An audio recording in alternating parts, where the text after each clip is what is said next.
ઉઠો જાગો અને ધ્યેય પ્રાપ્તિ સુધી મંડ્યા રહો ની ઘર્ષણા કરનાર યુવાઓના પ્રેરણા સ્ત્રોત સ્વામી વિવેકાનંદજીના જન્મદિવસની તૈયારીઓ શરૂ કરી દેવામાં આવી છે।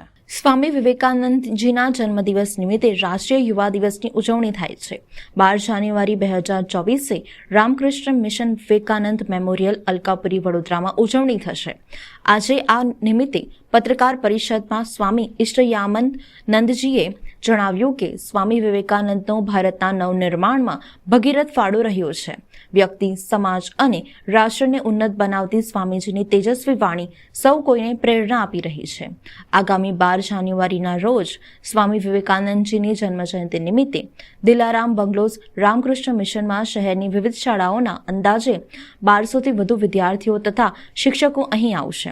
આજની પત્રકાર પરિષદમાં યુનિવર્સિટીના પૂર્વ સેનેટ અને સિન્ડિકેટ સભ્ય દીપક શાહ તથા વોકમેન ઓફ ઇન્ડિયાના જાણીતા રાજુભાઈ ઠક્કર વિશેષ ઉપસ્થિત રહ્યા હતા। 12 જાન્યુઆરી આપણે બધાને ખબર છે કે રાષ્ટ્રીય યુવા દિવસ તરીકે ઉજવવામાં આવે છે અને આ વર્ષે અમે આવા પ્રયત્ન કરીએ કે વડોદરાવાસીઓને અમે ખાસ આહ્વાન કરીએ છીએ કે જે જગ્યા ઉપર સ્વામી વિવેકાનંદ પોતે રોકાયા હતા એ સ્થાન એમના ચરણધૂલીથી પવિત્ર થયેલું છે। ત્યાં ચોક્કસ આયા પધારે, એમની ઉર્જા, સ્વામી વિવેકાનંદની ઉર્જા, એમની શક્તિ એક નવા ઉત્સાહ, નવા ઉમંગ લઈને આવે અને સ્વામીજીના પાસેથી આશીર્વાદ પ્રાપ્ત કરે। અને સ્વામી વિવેકાનંદનું જે સ્વપ્ન હતું કે ભારત વિશ્વગુરુ બનશે, આખા વિશ્વ ઉપર ભારતનું રાજ થશે, પરંતુ ના તલવારના જોરથી નહીં પરંતુ આધ્યાત્મિક શક્તિથી।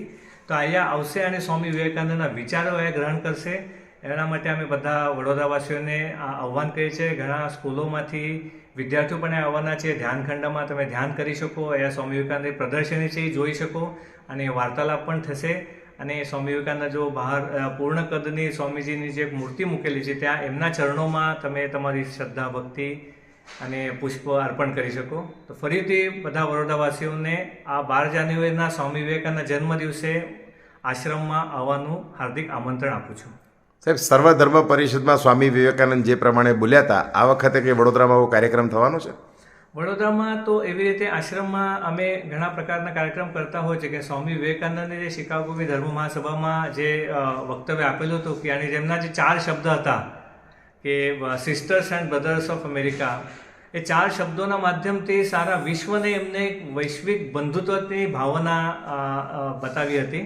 તો આવા પ્રકારના જુદા જુદા કાર્યક્રમો આશ્રમમાં થતા જ હોય છે અને ભવિષ્યમાં પણ થશે ત્યારે ચોક્કસ આપણે જાણ કરવામાં આવશે। ખાસ તો યુવા વર્ગને જાગૃત કરવા માટે એમનામાં નવી ચેતના, નવી ઉર્જા, નવી શક્તિ પ્રવાહિત થાય એના માટે વિવિધ પ્રકારનું કાર્યક્રમનું આયોજન થતું હોય છે।